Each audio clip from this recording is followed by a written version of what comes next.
नमो सिद्धाणं नमो आयर्याणं नमो उवज्झायाणं नमो लोये सौवसाहुणं नमः श्रीवर्धमानाय निर्धूतकलिलात्मने सालोकानां त्रिलोकानां यद्विद्यादर्पणायते।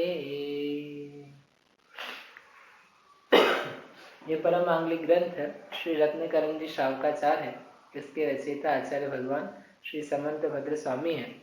इसमें गुणव्रतों का जो प्रकरण था वो पूरा हुआ। उसको पढ़ने से लाभ क्या है? गुणव्रतों को हमने पढ़ा, सुना, समझा, अभी याद भी करेंगे परीक्षा के लिए, लेकिन उसका लाभ क्या है? लाभ ये होना चाहिए कि तत्संबंधी अज्ञान की निवृत्ति तो हुई है कि कैसे कैसे पाप का दोष लगता है, किन किन क्रियाओं में अनर्थ दंड रूप से, दिग्व्रत नहीं है तो उसके रूप से, भोग का कोई परिमाण नहीं है तो उनके कारणों से जीवन में किस किस प्रकार के दोष लगा करते हैं। वो दोषों को जान करके उन दोषों की निवृत्ति का विचार व्यक्ति कर सकता है। उसके अलावा वास्तव में व्रतों की महिमा आनी चाहिए कि व्रत कितने महान हैं। अपन ने जब दिग्व्रत पढ़ा था तो उसमें आचार्य देव ने इतनी महानता बताई थी कि ऐसा जीव, उसकी जो चारित्र मोहनी संबंधी परिणाम है वो बहुत अल्प से रह गए, इतने कम रह गए हैं कि उसको महाव्रती तक उपचार से कह दिया था। वास्तव में नहीं कहा था, लेकिन कहा था इस प्रकार की कल्पना, इस प्रकार का उपचार उस जीव में किया जा सकता है। यानी व्रतों की इतनी महिमा है, उन व्रतों के त्याग को लेकर के जो जीव में परिणामों की निर्मलता, विशुद्धि, संक्लेश का अभाव बनता है वह बहुत उच्च है। तो हमने भले अभी व्रत धारण नहीं करे हों, लेकिन ये समझना चाहिए कि जिस व्यक्ति ने, जिस जीव ने व्रत धारण करे हैं वह व्यक्ति कितना पुरुषार्थी है, उसने कितना महान कार्य किया है। क्या है, हमको जो व्रत नहीं पता है तो उन व्रतों को धारण करने वाले व्यक्ति का मन, चित्त, विशुद्धि वो भी अपन जानते नहीं है। लेकिन जब हमने जान लिया गुणव्रत, अणुव्रत, अतिचार रहित, प्रतिमा सहित कोई पालन कर रहा है, यानी उसके जीवन में परिणामों की निर्मलता कितनी होगी या होनी चाहिए, और वो देख करके वास्तव में धर्म के प्रति बहुमान पैदा होता है कि जैसे आगम में आचार्यों ने व्रतों का वर्णन किया है वैसे व्रतों को धारण करने वाले आज भी मौजूद हैं। और ये जिन धर्म के अनुयायी जिन धर्म को आगे तक लेके जाएंगे, क्योंकि जब तक व्रत आदि नहीं होंगे तो इसको आगे तक लेकर के जाने में समर्थ कौन हो पाएगा? मुनिराज आदि होते हैं तो उसके माध्यम से धर्म की धारा दूर दूर तक बहती रहती। ठीक है, तो इसको जानने का फायदा हम ये बात कर रहे हैं कि फायदा क्या जानने का है। तो अज्ञान की निवृत्ति, स्वयं हमारे जीवन में पाप कैसे होते हैं उसको जान करके उससे दूर होने का भाव, हम स्वयं व्रत धारण करें उसकी प्रेरणा हमको प्राप्त हो। क्योंकि जब हम व्रत नहीं ले रहे हैं इसका मतलब तत्संबंधी पापों से लिप्त हो रहे हैं। चौथा कि जो जीव व्रत धारण किए हैं उसका सम्मान विशेष रूप से आना। जैसे जब तक भगवान को भगवान नहीं जानते हैं, मतलब हमें ये नहीं पता कि भगवान है कैसे, तो उनका बहुमान नहीं आता। लेकिन जब हम आगम के आधार से विचार करके जानते हैं कि ये वीतरागी, सर्वज्ञ, हितोपदेशी, अनंत चतुष्टय के धारी इस प्रकार से परिणमित है, इस प्रकार की महिमावंत वस्तु है, तो उसको जान करके और उनकी महिमा आती है। ये हमको कुछ करेंगे नहीं, मारेंगे, पीटेंगे, डांटेंगे नहीं, ये दंड नहीं देंगे, इन्होंने विश्व बनाया नहीं है, फिर भी ये अपने अतिमरी आनंद में मग्न है, वस्तुओं को जानते हैं फिर भी कुछ करते नहीं है। ऐसा जान करके उनकी महिमा और ज्ञान में बढ़ती है। एक शक्तिशाली पुरुष हो, वो सब कुछ जानता हुआ भी किसी के लिए कुछ ना करे, गंभीर बना रहे, तो उस व्यक्ति की जो ओहदा या उसकी जो महत्व है वो बढ़ जाता है कि ये कहीं फंसता नहीं चक्करों में, ये बहुत व्यवस्थित व्यक्ति है। ऐसे ही जब अपन ने भगवान को जान करके उनकी महिमा जानी, सत्य पैदा हुई, वैसे ही हम यहाँ पर अपन ने व्रत जाने, तो व्रत जान करके जो व्रती है उस व्रती की महिमा सत्य रूप में आ सकती है कि कितना महान है। और जब व्रती की महिमा आएगी तो उसके आगे बढ़ करके जो महाव्रती हैं उनकी इनसे भी अधिक महिमा है। तो यूं तो अपन महिमा करते हैं कि हमारे दिगंबर मुनिराज हैं, निर्ग्रंथ हैं, तप आदि को करने वाले हैं, परंतु ऐसे गुणों से भी आगे बढ़ करके, यानी जिनको अनर्थ दंड बिल्कुल भी नहीं है, भोगो भोग का परिमाण नहीं है, वो भोगो भोग का पूरा त्याग किए हुए हैं, जिनको परिग्रह का परिमाण नहीं, पूरे परिग्रह के त्यागी है, ऐसा विचार कर करके उनके प्रति वास्तव में सिर नतमस्तक हो जाता। ठीक है, तो ऐसा इसको जानने का फल है। मूल में फल लेकिन ये निकलना चाहिए कि जान करके इन व्रतों को हम भी धारण करें, पापों से बचे, अपने निज स्वभाव की तरफ सन्मुख होवे, तो इसका लाभ निकले।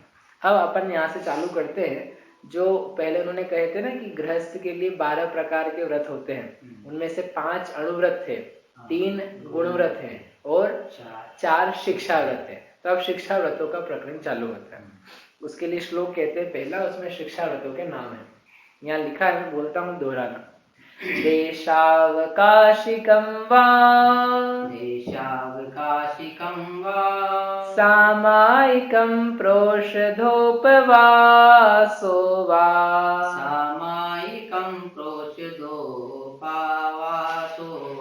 वैयावृत्यं शिक्षा व्रतानि चत्वारि श्रेष्ठानि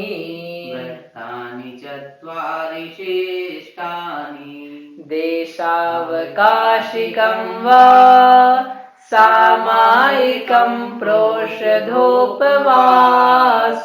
वा वैयावृत्यं शिक्षा व्रतानि चत्वारि श्रेष्ठानि। शिष्टानि, शिष्टानि यानी कहे गए हैं। क्या है? 4 नाम दिए।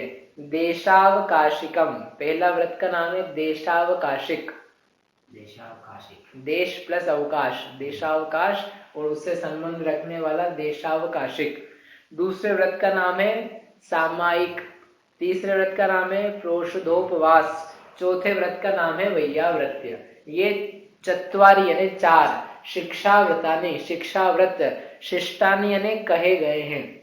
शिष्ट यानी एक तो होता है शिष्ट पुरुष, सभ्य पुरुष, ये सदाचारी शिष्टाचारी है। और यहाँ पर शिष्ट का अर्थ क्या है? कहा गया है। किन के द्वारा कहा गया है? भगवंतों के द्वारा ये कहा गया है। 4 प्रकार के शिक्षा व्रत हैं। शिक्षा व्रत का अर्थ क्या है?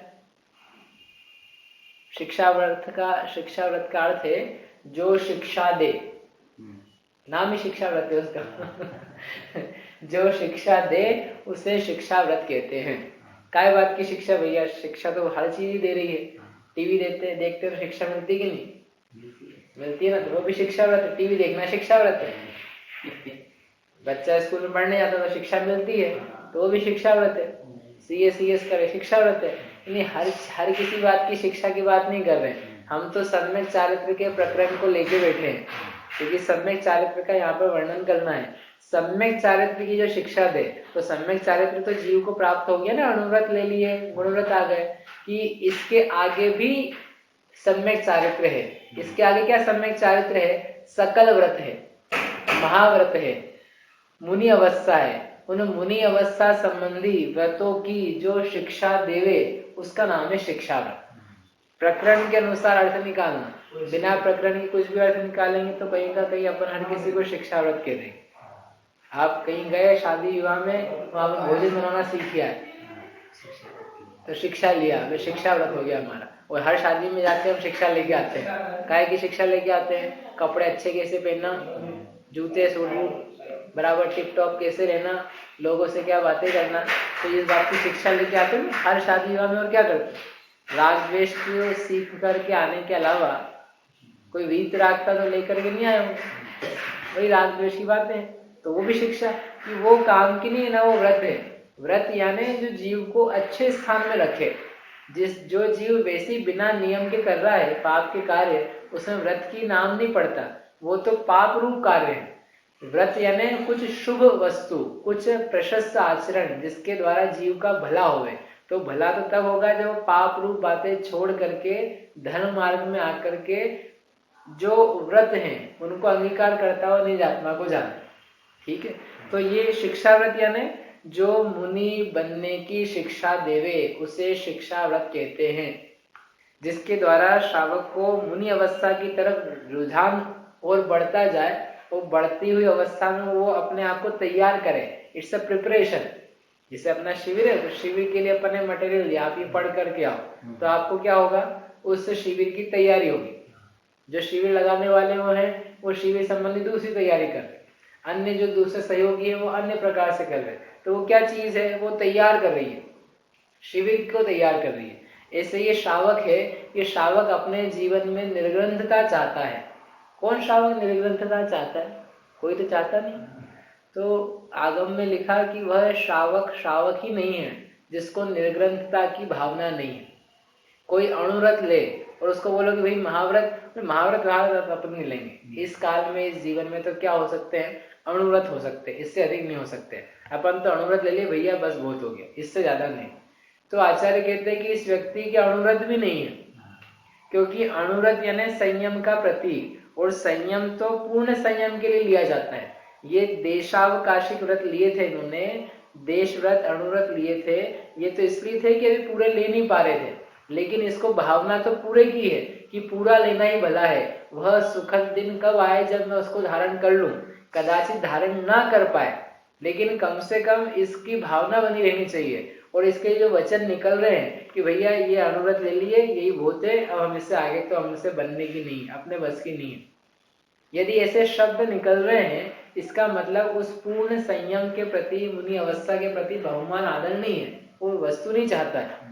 तो जो वस्तु वो बड़ी नहीं चाहता है, उसके अणुव्रत भी अणुव्रत नाम नहीं पाते। अणुव्रत तो दूर की बात है। तो कहते हैं वो शावक भी नहीं, वह गृहस्थ नहीं है जिसको मुनि बनने की भावना नहीं है। यदि आप घर में हो और मुनि बनने की भावना नहीं है, तो गृहस्थ भी नहीं है। फिर तो ये सामान्य लौकिक लोग जैसे है वैसा है। गृहस्थ यानी घर में रहता हुआ धर्म का पालन करे, वो धर्म का पालन कर रहा है यानी धर्म को जानता है, वो पूर्ण धर्म की भावना रखता है। ख्याल में आया? यदि आप घर में रहते हुए आपको ऐसा है कि अपने तो घर में ही मरना है, घर में ही सुख है, घर में ही जियो, घर में ही मरो, इसका मतलब ये है कि ये तो कलंकी जीव है। एक वाक्य पंडित जी ने कहा, हमने पढ़ा था, पंडित रविंद्र जी का, घर में जन्म लेना मजबूरी है और घर में मरना कलंक है। जन्म लेना तो मजबूरी है, घर जन्म तो घर में ही होगा। आजकल तो घर में भी नहीं होने लगे, वो अलग है, इन पहले तो घर में होते थे। तो घर में जन्म होना ये तो एक मजबूरी वाली बात है। जब तक भव का छेदन नहीं हुआ तो ऐसा जन्म लेता रहेगा, हो गया कोई बात नहीं, लेकिन मरना घर में तो कलंक है। अरे घर में मर रहा है यानी ना इसकी संलेखना है, ना समाधि है, ना अणुव्रत है, ना सम्यक है, ना इसके मुनि अवस्था है। और चलो वो कदाचित घर में ही मरे, वो भी चल जाए, लेकिन तेरी भावना ही अभी से ये है कि हम तो घर में ही मरेंगे। अपन वृद्धावस्था के लिए सोचते रहते कैसे अपना जीवन चलेगा, अपना बच्चा छोड़ जाएगा, फिर अपन घर में रहेंगे, कोई सुनेगा, सुनाने वाला कोई सुनने वाला नहीं रहेगा, भोजन कैसे बनाएंगे, बाई रख लेंगे। यानी अपनी जो कल्पनाएं चलती है ना भविष्य को लेकर के, वो यही चलती है कि कैसे अपन घर में घुस के मरेंगे। या तो घर में मरेंगे या आएगा अपन अस्पताल में पड़े होंगे तो कम से कम कोई ना कोई तो अपने को देख ही लेगा। इतना पैसा है कि नर्स रख लेंगे 2-4, तो अपने को दवा दारू तो टाइम पे मिल ही जाएगी। तो या तो ये कल्पना कर रहा है कि मैं घर में मरूंगा या मैं अस्पताल में मरूंगा। एक भी व्यक्ति ये कल्पना नहीं कर रहा है कि मैं तो निर्ग्रंथ अवस्था में रहूंगा, मुनियों के संग में रहूंगा, संग में संघस्थ होकर के उस अवस्था में देह का त्याग करूंगा, क्षेत्र पे मरूंगा। क्षेत्र यानी जो उत्तम श्रेष्ठ क्षेत्र होगा जहाँ पे ये मोह के उपजाने वाले सामान नहीं होंगे। कम से कम ये सम्यक भावना तो होनी चाहिए ना। और ये नहीं हो, अपन तो देखो अपनी रथ निकलेगी, 500 लोग आएंगे, 400 आएंगे, कौन कौन अपने को जानता था, वो सब आएंगे उसमें। ये कैसी मूर्खों की बातें तुम्हारी। उसी चक्कर में सब क्या जा रहा है, ये मैं इनका जा रहा हूँ तो ये मैं नहीं आएंगे। हम तो किसी का नहीं कहते, अपने यहाँ तो कोई आएगा नहीं, लेकिन नहीं आए तो नहीं आए, अपन तो चले गए ना, अपने हो क्या है। लेकिन व्यक्ति का वो राग द्वेष कल्पना, ये सोचना ठीक नहीं है, सोच ठीक नहीं है। आप कर्म मान रहे हो तत्संबंधी, अब आपको अवसर भी वैसे ही मिलेंगे, परिस्थितियां वैसी बनेगी। अस्पताल का सोच रहे हो, अस्पताल संबंधी कर्म बनेगा। घर का सोच रहे हो, घर संबंधी बनेगा। सोच रहे हो कि बालक बच्चा साथ नहीं रहेगा, अपन हाथ पर काम नहीं करेंगे, तुम्हारे बिल्कुल काम नहीं करेंगे।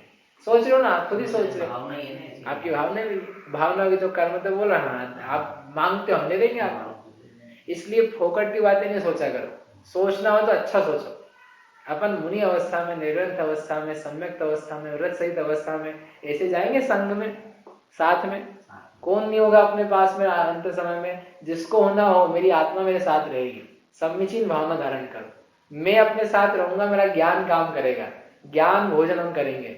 ये शरीर रूपी में, शरीर रूपी स्थिति में तो रोग हमेशा ही रहने, आज ही रोग है, लेकिन मेरी आत्मा में कोई रोग नहीं है। जो रोग है मोह का, मिथ्यात्व का, राग द्वेष का, वो आगम के प्रसाद से, आगम की औषधि से दूर करें। ये समीचीन भावना धारण करें। दवा कौन सी मिलेगी नहीं, गोली कौन सी मिलेगी नहीं, इलाज कौन सा होगा, कौन से इंश्योरेंस का प्रीमियम मिलेगा, पैसा आ जाएगा अपने पास, अपन बीमार पड़ेंगे तो क्या होगा? एक आदमी बोला कि अपने पंडित साहब इस बार बहुत अच्छा रहा, इस साल में क्या अच्छा रहा, क्या हो गया? बोले कि 5 साल से हम प्रीमियम भर रहे थे, काय की, इंश्योरेंस की। वो 5 साल से 5-5 हजार रुपए जो भी लगते होंगे वो भर रहे थे, और इस बार गजब हो गया। क्या गजब? बोले अपने को ना हार्ट अटैक आ गया। ये बढ़िया कैसे हो गया? बोले ये बढ़िया। बोले अपन फिर बिल्कुल A1 अस्पताल में भर्ती हुए, और जो कुछ था बिल उसका, वो सब इंश्योरेंस ने दिया। अपने पैसे वेस्ट नहीं गए, हमने दिए 25 और वसूल कर लिए 1 लाख। मैंने गजब है भैया, है मतलब हार्ट अटैक आया इसको, ये गुजर जाता तो उसकी कोई तकलीफ नहीं हो रही इसको क्या लग रहा है वो दिन कब आएगा? मतलब जितने दिन आदमी लोग इंश्योरेंस भर रहे हैं तो सोच रहे हैं कि कब मैं बीमार पड़ूं और ये जो मैंने पैसा दिया है ये मेरा वसूल हो जाए। तो इससे भला तो ये कि भरे ही नहीं इंश्योरेंस, कम से कम बीमार होने की भावना तो नहीं भाई, कि मेरे घर में कोई बीमार पड़े, किसी को कैंसर हो, किसी को हार्ट अटैक हो, फिर हम अपन उसका प्रीमियम इनसे लेंगे तो अपना सारा बराबर हो जाएगा। क्योंकि बनियों की बुद्धि कितनी, जितना दिया उससे ज्यादा नहीं ले अपन, तो ये अपना देना क्या काम का है? ये बहुत बेकार बात। ये इतना पाप बांध रहा है और इतने लोगों को आमंत्रण स्वयं दे रहा है, खुद को समझ में नहीं आ रही, और फिर खुशियां मना रहा है, बढ़िया होगा है। इससे मूर्ख कोई व्यक्ति नहीं हो सकता है जो बिना काम के पाप बांधे। अपने उससे अच्छा भला शरीर चलता है इसका, इसने ही खुद लोगों को बोल दिया कर्मों को आ जाना भैया, हमको चाहिए, आपकी जरूरत है। तो ये हम ये कह रहे हैं यहाँ पर कि गृहस्थ अवस्था में गृहस्थ को, हर गृहस्थ को ये भाव होना चाहिए कि मुनि अवस्था जीवन में आए। सबकी आती नहीं, आ भी नहीं सकती है, लेकिन भावना जिसकी नहीं है वो निकृष्ट जीव है, और जिसकी भावना है तो कम से कम वो धारण ना करे, लेकिन फिर भी उसकी भावना उत्तम है तो उसके परिणाम में संक्लेश नहीं रहेगा, वो तैयारी करेगा। क्योंकि केवल बोलने की बात नहीं है कि अच्छा आपने बता दिया तो आज से हम भी यही करेंगे, आपने भी ये भी कह दिया ना कि होना जरूरी नहीं है तो अपन होंगे नहीं, वो तो अंदर में ही है। लेकिन अब हमको नहीं बोलना सीख लिया, अब नहीं तो भैया यही भावना है कि अपन मरे तो मुनि बन के मरे, तो ऐसे बोलने वालों के काम नहीं है। तुम्हारे हृदय में लगे कि अरे मुनि अवस्था है, अतीन्द्रिय आनंद की झड़ती अवस्था, मुक्ति का पद, मेरी मुक्ति हो, इस प्रकार का भाव आए, वो मुनि अवस्था धारण कर। तो मुक्ति दिखे जिसको, मोक्ष दिखे, आत्मा दिखे, आत्मा का सद्भाव समझ में आए, तो कहे कि मेरे आत्मा के कल्याण के लिए ये पंच परमेश्वरी ही है, मेरी पंच परमेश्वरी अवस्था होना यही मेरे लिए श्रेष्ठ है, इसको बढ़ करके और कुछ अवस्था नहीं चाहिए मुझे।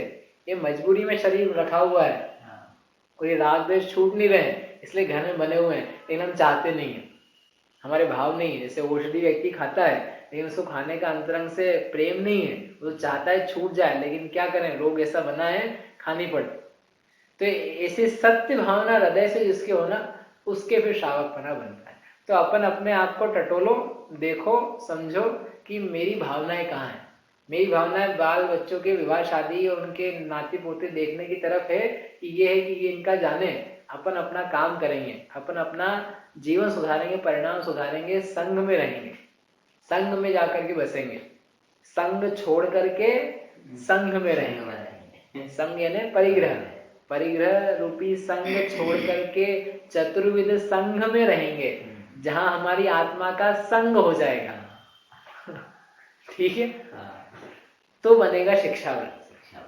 ये तो पंचम के लिए कह रहे होंगे आप, पंचम के लिए नहीं कह रहे, हर गृहस्थ के लिए कह रहे।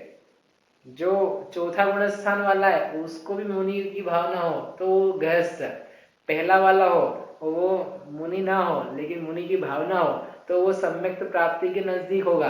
जिसको मुनि बनने की भावना नहीं, मुनि को अवस्था को अच्छा नहीं मानता, उसके पहले से चौथा भी कभी होना नहीं जीवन में। मुनि को अच्छा नहीं मानता तो मुनि की पहले वाली अवस्था कैसे अच्छी लगेगी इसको? इसलिए उसके जीवन में शिक्षा भी नहीं है, शिक्षाव्रत भी नहीं, ठीक है। तो यहाँ इतना सुंदर कहा कि ये आपको तैयार कर रहे हैं। मुनि बनने की भावना तो पहले ही थी और भावना के अनुरूप इसने देशव्रत भी धारण कर लिए। पहले सम्यक तो प्राप्त किया, फिर देश गुण अनुव्रत धारण किए, फिर उनकी रक्षा के लिए गुणव्रत धारण करे।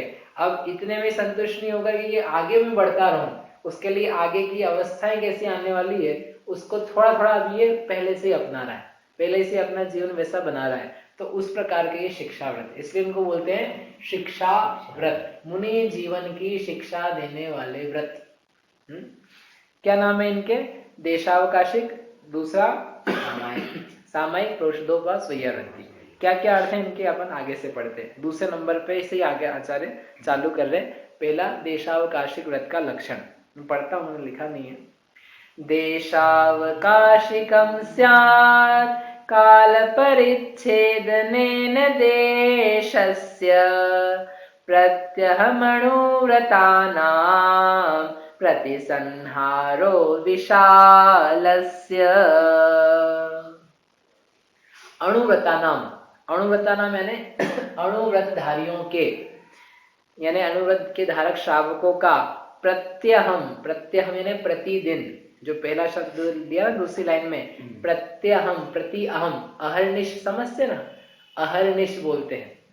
अहर्निश यानी अहर यानी दिन, निश यानी निशा रात्रि, अहर्निश में लगा हुआ हूँ काम में, यानी रात दिन काम में लगा हुआ हूँ। ऐसा वाक्य आप कई पुस्तकें पढ़ो संस्कृत हिंदी वगैरह की तो अहर्निश शब्द आता है। अहर यानी दिन, अह और निश यानी रात्रि, और यहाँ पर दिया प्रत्यहम तो प्रति प्लस अह, प्रति यानी प्रति रोज, और अह यानी दिन, यानी जिसको प्रतिदिन अणुव्रत है वह प्रतिदिन क्या करता है? काल परिच्छेदनेन, काल की परिच्छेदन सीमा के द्वारा, काल की मर्यादा के द्वारा, विशालस्य जो विस्तृत, देशस्य यानी देश का, प्रतिसंहार, प्रतिसंहार संकोच करता है उस जीव के, देशावकाशिकम स्यात्, देशावकाशिक व्रत होता है। क्या बोला? जो अणुव्रतधारी जीव है उसके जो विशाल क्षेत्र की मर्यादा थी, उस क्षेत्र की मर्यादा का वो जो प्रतिदिन संकोच करता है, कम करता है, उसको देशावकाशिक व्रत कहते हैं। देखो अपन ने गुण व्रतों में पहला व्रत पढ़ा था, उसका नाम था दिग्व्रत। दिग्व्रत का अर्थ क्या था? दसों दिशाओं की मर्यादा करना, कि मैं दसों दिशाओं में इतने क्षेत्र को छोड़ करके बाहर के क्षेत्र में नहीं जाऊंगा जिंदगी भर, यावत जीवन, जीवन भर का वो नियम था दिशाओं संबंधी, क्षेत्र संबंधी। अब देशावकाशिक में क्या कर रहे हैं कि वो जो बड़ी मर्यादा ली थी उस मर्यादा को हम रोज तो यूज करेंगे नहीं। समझो दिग्व्रत में व्रत लिया था कि हम भारत को छोड़ करके अन्य क्षेत्र में नहीं जाएंगे, पूरी जिंदगी भर कहाँ रहेंगे? भारत में ही रहेंगे। भारत के अलावा अन्य देशों में, विदेशों में, गांव नटवी अटवी नदी पर्वत वगैरह पे हम नहीं जाएंगे। अब ये बताओ कि अपन इस महीने चातुर्मास चल रहा है, यदि उस चातुर्मास में अपना को पता है कि हम कहाँ जाने वाले हैं, मध्य प्रदेश में जाएंगे, तो पूरे भारत में जाएगा क्या? हो गए चलो ये तो चातुर्मास तो 4 महीने के हो गए, 4 महीने जाने दो। अपन 1 महीने की या 1 हफ्ते की बात करते हैं कि अभी ये 1 हफ्ता है चलेगा, तो आप क्या पूरे 1 हफ्ते में पूरा भारत घूम लोगे? नहीं घूम पाएंगे, काम भी नहीं पड़ेगा, अवसर भी नहीं पड़ता जाने का, तो अपन नहीं जाते हैं। तो जो इतनी विस्तार की मर्यादा ली हुई है, तो आचार्य कहते हैं कि जितना तुम्हारा प्रयोजन भूत है उतना रख करके बाकी दिन के लिए छोड़ दो, जिंदगी भर के लिए नहीं, थोड़े समय के लिए। जैसे आज का दिन है तो अपन ने आज के लिए सोचा कि आज सुबह से लेकर शाम तक ऑफिस का काम देख लिया, स्कूल का देख लिया, घर का, दुकान का, जिसका जो व्यवस्था है, तो देख करके समझ लिया कि अपने को आज इंदौर से बाहर जाने की आवश्यकता नहीं है, ना माल लेने जाना है, न किसी को भेजना है, और न किसी ब्याह शादी मरण परण जो भी है उन सब में अपने को जाने की जरूरत नहीं है। तो अपन ने सुबह से ये नियम ले लिया कि आज के दिन मैं इंदौर से बाहर कहीं भी नहीं जाऊंगा। जो इंदौर की मर्यादा है क्षेत्र की, इंदौर नगर की, उसके बाहर अपन नहीं जाएंगे।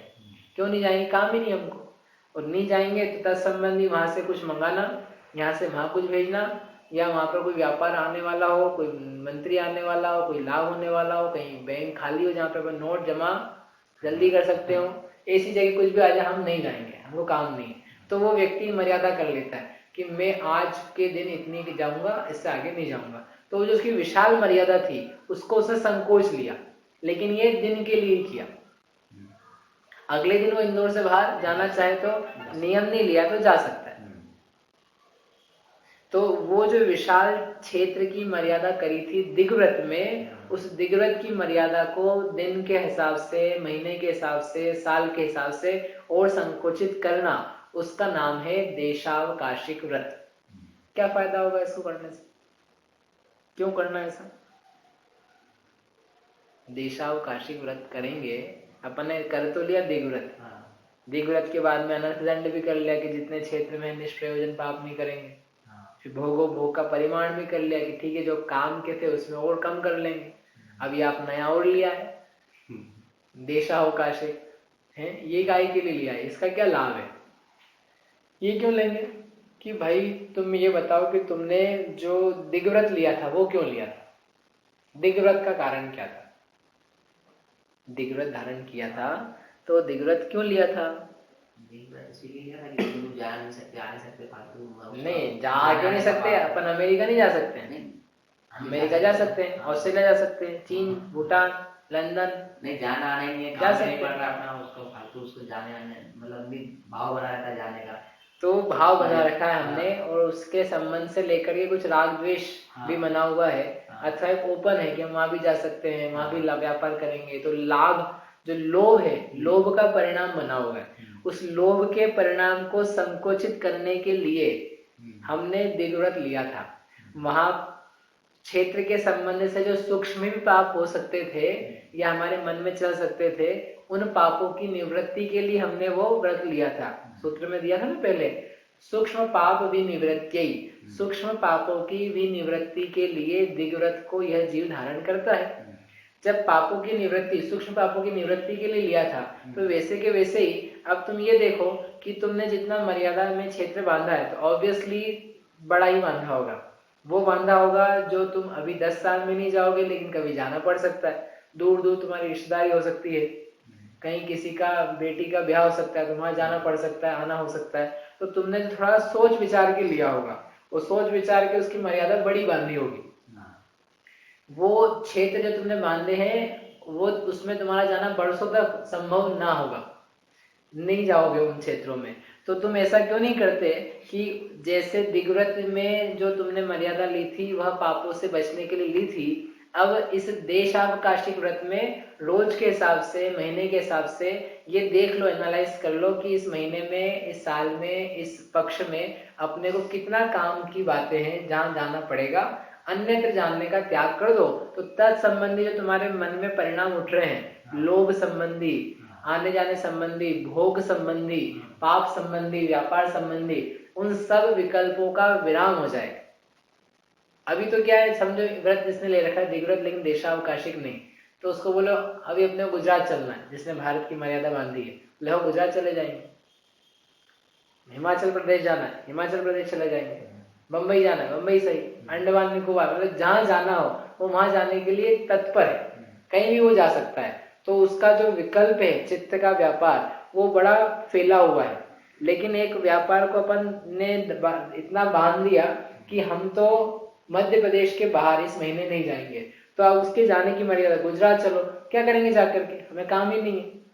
काम है तब भी हमने उस लोभ का संवरण कर दिया, उस लोभ को खींच करके कम कर दिया, तो हम नहीं जाएंगे। वहां लाभ ज्यादा होगा, होने दो, वहां पर दुकान अच्छी चलेगी, माल ज्यादा बिकेगा, बिकने दो, हमको नहीं जानना है, क्योंकि हमने तत्संबंधी लोभ का त्याग कर दिया है। तो उस लोभ की और राग की, भोग की सामग्री के बारे में जो राग घट रहा है या घटाना है, उसके लिए देशावकाशी व्रत लिया जाता है। दिग्व्रत जैसा ही है, लेकिन दिग्व्रत और देशव्रत में, ये देशावकाशिक में अंतर ये है, दिग्व्रत था जिंदगी भर के लिए, यावत जीवम, यम रूप, और जो देशावकाशिक है ये थोड़े थोड़े समय का। इसको क्यों, ये शिक्षा व्रत कैसे बन जाएगा कि मुनि संबंधी शिक्षा देगा, कैसे देगा कि अब हमको इतने ही क्षेत्र में काम करना है, हमको इस क्षेत्र से हम बाहर नहीं भी जाएं तब भी हमको कोई विकल्प नहीं है, कोई राग द्वेष नहीं है। जो राग द्वेष का व्यापार बहुत लंबा फैला हुआ था उसको हम संकोचित करना सीख रहे हैं, अमर्यादित रहना नहीं सीख रहे हैं, मर्यादा में आना सीख रहे हैं। तो मुनि जीवन में जो मर्यादित परिणाम होने चाहिए, बाह्य वस्तुओं को लेकर के राग द्वेष नहीं होने चाहिए, तत्संबंधी शिक्षा प्राप्त हो रही, इसलिए देशावकाशिक व्रत आवश्यक है। ठीक है, इसके बारे में इसका फल और क्या है आचार्य स्वयं अगले 2-3 पद्यों में कहेंगे, तो अपन कल देखेंगे। इसको लिया भी कैसे जाता है, तो कितने दिन की मर्यादा का लिया जाता है, किस क्षेत्र का लिया जाता है, उसके बारे में भी इसमें दिया है, तो अपन कल करेंगे। अभी अपन ने ये सीखा कि शिक्षा व्रत किसे कहते हैं, और उसमें से 4 प्रकार है, और पहला प्रकार देशावकाशी है, उसका सामान्य स्वरूप क्या है, और विशेष इसके बारे में कल करके आगे किया जाए। कल परीक्षा का बोला था मैंने, तो कल देनी है कि आपको वीकेंड पे तैयारी करके मंडे को देनी है? मनीष जी, पराग भैया, चिराग, शुभम, अविरल, परीक्षा कल ही देनी है कि मंडे को देनी है? कल भी दे सकते हैं, मंडे को दे देंगे। पढ़ लिया हो सारा? कल का दे, हाँ, मंडे को ले लो। हाँ सब लोग में आप लोग अपना आप ना बता दो। मंडे को ले लो। कल भी ओके, अच्छा, और कल आप भी कल ओके हो? हाँ, पढ़ लूँगा रात को, कल सुबह। अच्छा रात को नहीं, एक काम करो, आप लोग पढ़ लो, अपन मंडे को करेंगे। कल तो क्लास करते हैं, और मंडे को आधा पेपर मेरा बन गया है, आधा कल दिन में बन जाएगा, मतलब मुझे तो कोई दिक्कत नहीं आई कल तक। हाँ। लेकिन अच्छे से आप कर लो, क्योंकि श्लोक भी हैं करीब 20-25, वो आप करो। हम रात को पढ़ रहे हैं श्लोक। हाँ, श्लोक पढ़ के तो उसका अर्थ हाँ, मंडे को करेंगे फिर परीक्षा। हाँ। सोमवार को, कल क्लास करेंगे। जावाणी के ज्ञान दे सूझे लोकालो, सोवाणी मस्तक नवो सुधा देत हो।